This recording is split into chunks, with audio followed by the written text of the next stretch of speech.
Mister বিস্টের বন্ধু হিসেবে আপনারা শুধু ক্রিস টাইসন, চ্যান্ডেলার হ্যালক, কাল জ্যাকবস মূলত এদেরকেই চিনে থাকেন আপনারা।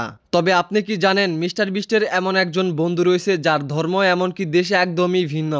বলছি মিস্টার বিস্টের অন্যতম বন্ধু তারেক সালামের কথা। তারেক হচ্ছে এশিয়া মহাদেশের একজন মুসলিম ঘরের সন্তান। তারেক কিভাবে মিস্টার বিস্টের টিমে কাজ করার সুযোগ পেলেন, এমনকি কিভাবে তার বন্ধু হয়ে উঠলেন, সমস্ত বিষয় নিয়ে কথা হবে এই ভিডিওতে।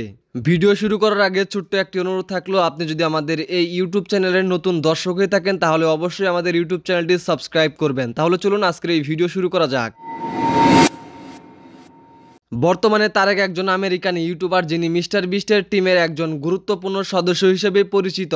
তার আসল নাম তারেক মুনজেদ সালামে। তিনি মিস্টার বিস্টের ভিডিওগুলোতে মাঝে মধ্যেই স্ক্রিনে আসেন, তবে তার মূল কাজ হলো প্রোডাকশন এবং ব্যবস্থাপনার দিকে।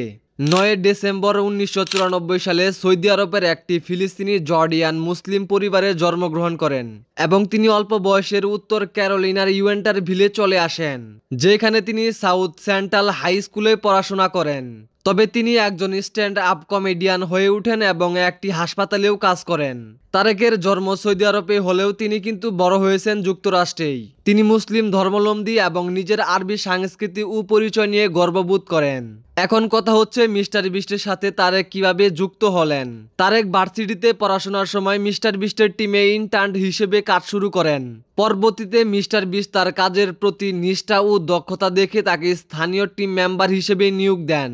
এরপর থেকেই তিনি মিস্টার বিস্টের চ্যানেলে অনেক বড় বড় প্রজেক্টে কাজ করার সুযোগ পেয়েছেন। 2017 সাল থেকে মিস্টার বিস্টের টিমে নিয়মিতই কাজ করে যাচ্ছেন তিনি। তারেকের নিজস্ব কোনো ইউটিউব চ্যানেল না থাকলেও তিনি মূলত ইনস্টাগ্রামে নিয়মিতই ভিডিও এমনকি ফটো আপলোড করে থাকেন।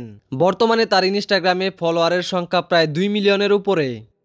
আমাদের আজকের ভিডিও এই পর্যন্তই। ভিডিও ভালো লাগলে অবশ্যই আমাদের ইউটিউব চ্যানেলটি সাবস্ক্রাইব করবেন। আপনাদের দিন এবং সময় ভালো কাটুক সে আশা করে আমাদের ভিডিও এখানেই শেষ করছি। সবাইকে অসংখ্য ধন্যবাদ।